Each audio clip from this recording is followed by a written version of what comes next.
Paul Biya et beaucoup de ses soutiens s'accrochent au pouvoir parce qu'ils ont voulu tuer, piller les Camerounais et profitent injustement de ces privilèges qu'ils n'auraient jamais dû mériter s'ils ne contrôlaient pas le pouvoir. Leur hantise, c'est non seulement de rendre compte de leur forfait, mais aussi et surtout de vivre sans ce pouvoir, qui est le seul moyen d'exister. La suite après le générique.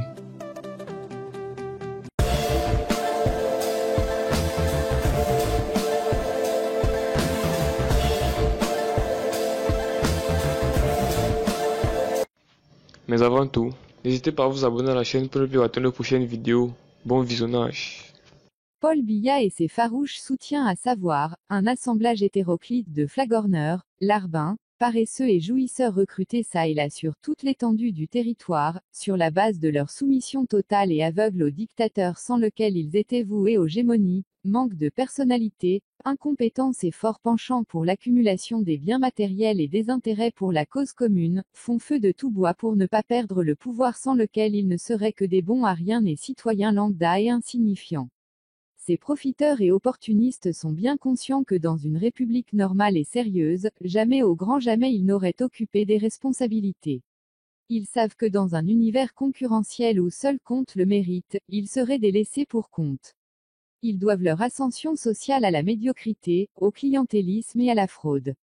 Pourquoi s'étonner que ces bons à rien deviennent comme des Hutus du Rwanda qui, sentant le pouvoir leur seule raison de vivre et d'espérer leur échapper, ont planifié le massacre de leurs compatriotes qui voulaient leur ravir le pouvoir. C'est exactement le même cas de figure au Cameroun actuellement. Une poignée de paresseux ayant profité et abusé du pouvoir, sentant les choses leur échapper, s'en prennent avec véhémence et violence à leurs autres compatriotes qui dénoncent leur mainmise sur le pouvoir et leur demandent de laisser la place aux autres Camerounais. Ces grincheux et paresseux ont perdu tout sens de l'honneur, ils sont prêts à tout pour conserver leur beefsteak. Leur haine des antisystèmes est quasi convulsionnelle, grégaire et pathologique. Ils usent de toutes les outrances pour faire peur à leurs adversaires. 1 insulte. 2 menaces. 3 apologies du crime et de la barbarie. 4 pacifisme stratégique et tactique. 5 formules incantatoires sur l'unité du pays. 6 mise en scène des thèses complotistes. Et que sais-je encore? Cette frilosité et effervescence cachent une seule et unique obsession, ils ont pris le pouvoir pour leur bien privé et en ont abusé en tuant, pillant, kidnappant pour le conserver.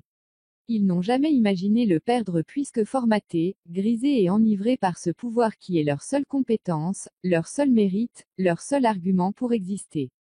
Ne vous laissez pas impressionner ou intimider par ces bons à rien, profiteurs, fainéants et jouisseurs mes chers ES compatriotes progressistes. Leur fin est inéluctable et imminente.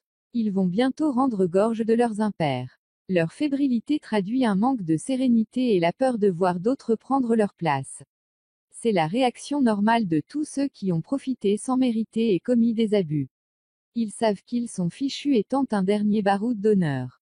Ne dit-on pas que c'est le cœur du bandit qui bat?